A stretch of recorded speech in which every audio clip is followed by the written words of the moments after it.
में रणछोड़ छुपे नहीं અને કવિ શૂર છુપે નહીં યુદ્ધ મંડાયા દેવતા ચળમાં કૃષ્ણ કોઈ છુપો ન રહી શકે અને યુદ્ધ મંડાણું હોય તેથી કવિનો સૂર્ય છુપો ન રહી શકે અને મોતને મંગલ કરી નાખે એનું નામ કવિ અમર થવાની ઔષધિ મત ગોતો સંસાર બાપુલ કે બે કા કવિ અને આ કીર્તા આ ગાંધી બાપુ ગોળમેડ પરિષદમાં જતા હતા અને તેથી રાષ્ટ્રીય શાયર ઝવેરચંદ ગાંધીએ ઝવેરચંદ મેઘાણીએ હિન્દુ મહાદેવભાઈને કાગળ આપ્યો કે આ બાપુને પુગાડી દેજો એમાં જ લખ્યું હતું છેલ્લો કટોરો ઝેરનો તમે પી જાજો બાપુ સાગર પીનારા આંધળીને ઢોળજો બાપુ તો કે આ તો કોઈક રાષ્ટ્રીય શાયરે લખ્યું છે ઝવેરચંદ મેઘાણીને રાષ્ટ્રીય શાયરનું બિરુદ છે ને એ ગાંધી બાપુએ આપેલું બોલો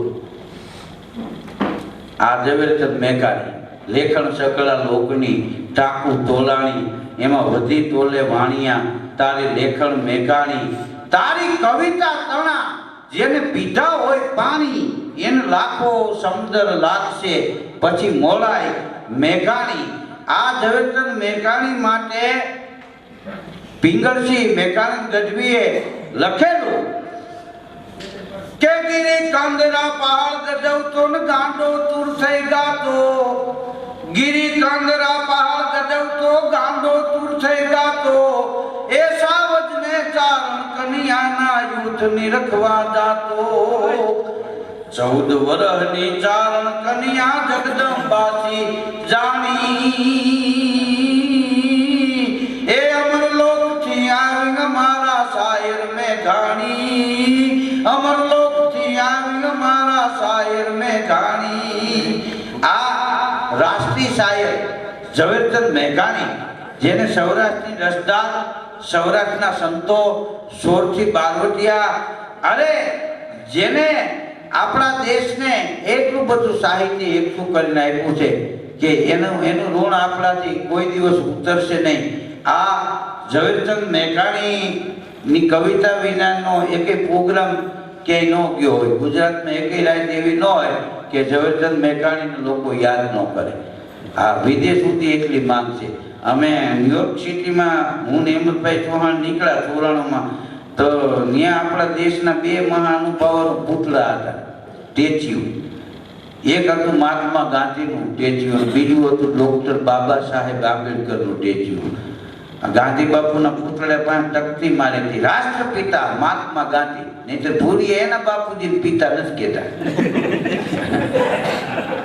હા રાષ્ટ્રપિતા મહાત્મા ગાંધી એવું અને બાબા સાહેબ આંબેડકરના પુતળા પાસે તકતી મારે છે કે વિશ્વનો શ્રેષ્ઠ વિદ્યાર્થી ડોક્ટર બાબા સાહેબ આંબેડકર આખા વિશ્વની નિશાળમાં જેનો પહેલો નંબર આવે બોલો એક જિલ્લામાં એક ગામમાં એક દેશમાં નહીં વિશ્વની નિશાળોમાં હા જેને પહેલો નંબર લીધેલો અને વિદેશવાળા પણ એને માને બોલો હા અમેરિકા વાળા ગાંધી બાપુનું અહીંયા પૂતળું રાખ્યું ગાંધી બાપુએ તો વાવટા ઉતરી વધે હા પણ ઘા દુશ્મનનો વખાણ વિદેશમાં જો એક ભાઈ મને કે ધીરુભાઈ કે આપણે કેટલા પૂજા પરના વિદેશ વાળા તો વિકૃતિ બધી પણ જલસા કરે છે પણ મેં કીધું એમાં નકરું એ ન જોવાય હા વિદેશ વાળામાં આપણા ભારત વાળામાં ફેર એટલો છે કે વિદેશ વાળા ભલે પૂજા ન કરે મંદિરે ન જતા હોય તો કાંઈ નહીં પણ જેનામાં નોકરી કરતા હોય કામ કરતા હોય ને એની પૂરી વફાદારી રાખે છે આ એની ભક્તિ અને આપણે અહીંયા પૂજા 1.5 કલાક કરે પાર્ટનરનું જ કરી નાખે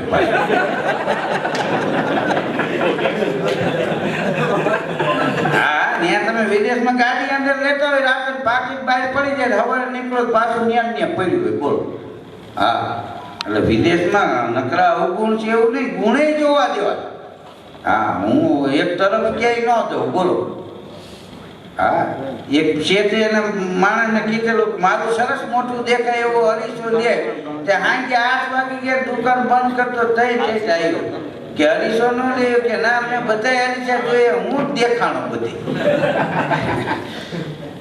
તમે કીધું તો હું સરસ દેખાવ એવો અરીસો લેવો છે તો તમે ક્યાંય શેઠ દેખાડ જ નહીં એટલે એમને પાછો વીવે બોલો હા અરીસો છે ને હોય એવા આપણને બતાવે એમાં આપણા જીવનમાં અમુક મિત્રો એવા હોવા જોઈએ કે આપણે ભૂલ થાય તો આપણે સ્પષ્ટપણે કહી દે કાચ જેવા मित्रों होवा જોઈએ। मित्र ऐसा कीजिए ढाल सरीखा होय, सुख में पीछे रहे અને दुख में आगे होय। આ કાર્યક્રમની પૂર્ણાહુતિ કરતા હતા ને જયેશભાઈ રાદડિયા સાહેબ, આ તો કાંઈ વાંધો, તમે આવ્યા 5 મિનિટ રંગની મારી દઈ આપણે। હા, દીકરો બાપની પ્રતિમા છે, દીકરો બાપની મૂર્તિ છે। હા, હમણાં વિઠ્ઠલભાઈ રાદડિયા સાહેબનો મેં ઉલ્લેખ કર્યો હતો કે વિઠ્ઠલભાઈ રાદડિયા કેવા હતા, તો એને કોઈ સરખાવી ન શકાય। એમ આપણે કેવું પડે કે વિઠ્ઠલભાઈ રાદડિયા જેવા જ હતા। કોઈ જેવા કોઈ બનવાની કોશિશ ન કરી અને આજીવન લોકોની વચ્ચે અણનમ રહ્યા। હા, ઓડી ગાડી વાળો એને મળી શકે અને સાયકલ વાળો એને મળી શકે। ખેડૂત પૈસા ચડાવીને આવ્યો હોય તો ડાયરેક્ટ મળી શકે। લાઈટ કે તાંતિયા કરે તો તરત ફોનમાં બરાટી બોલી દે। હા હા, ન્યા લાઈટ આવે, ઓલા કે આપણી લાઈટ વહી જાય એ પેલા આ ચાલુ કરો। હા, મેં નજર સામે જોયેલું છે। હા, વિઠ્ઠલભાઈ અને એની કુમારી દેવી અને પછી કોઈની ઈગો નહીં। બોલો, ઈ કંડોળામાં હોંડા લઈને આટો મારશે। બોલો, મંત્રી હતા તોય એક દિવસ મને વાહ બેન મને કે આલો આજે આખું કંડોળા દેખાડું તો હું વાહ બેઠેલો સાહેબ હોંડા હાલતા। હા, પણ એ હોંડા લઈને જતા હોય તો રૂડા લાગે, રાદડિયા સાહેબ હાલીને જતા હોય તો રૂડા લાગે, ને કદાચ મોંઘા માયલી કારમાં જતા હોય તો રૂડા લાગે, કારણ કે એ વ્યક્તિત્વ જ રૂડું હતું અને દરેક સમાજને સાથે રાખી અને હાલતા। કોઈની પક્ષપાત નહીં કે પટેલ હતા એટલે પટેલ સમાજનું જ રાખવું એવું નહીં। 18 વર્ણ એને મળતા। એમ આ એમના દીકરા જયેશભાઈ રાદડિયા એ પરંપરાને જાળવી રાખી છે અને વિશેષતા આનામાં એ છે કે સાહેબ બધું સમજતા હતા।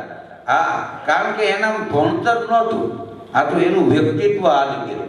આ દાખલા તરીકે હું રહ્યો, હવે મારું ભણતર 4 ગુજરાતી, હવે હું એમ કહું મને એન્જિનિયરની ડિગ્રી લઈ દો તો એ શક્ય નથી, ભલે હું જાણું ગમે એટલું।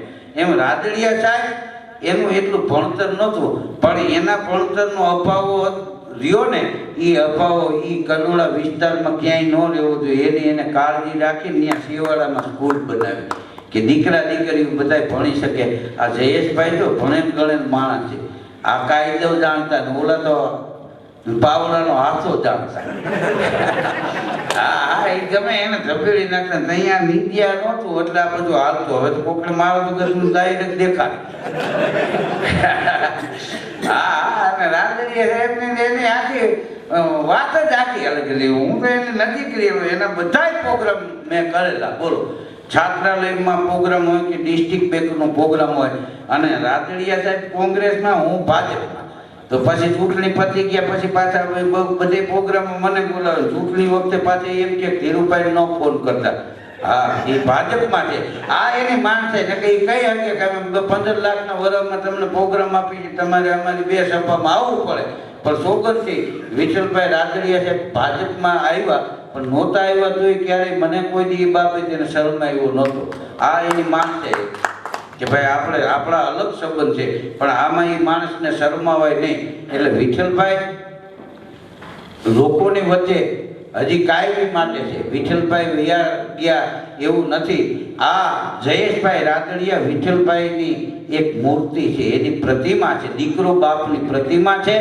એટલે આપણને જયેશભાઈ મળે ત્યારે આપણને, હું એમ માની લઉં કે મને રાદડિયા સાહેબ મળ્યા છે, કારણ કે આ બેટો બાપ તણે ચીલે ચાલે નહીં તો જનની કામ જણે, એ તો વરવું લાગે વેરડા। તો આજના આ કાર્યક્રમમાં આપ બધાએ આ કાર્યક્રમ મારો સાંભળ્યો એ બદલ આપ સૌનો ખૂબ ખૂબ આભાર। रहा चमन तो फूल खिलते ही रहेंगे, रही दिल की आप सभी कहीं न कहीं मिलते ही रहेंगे।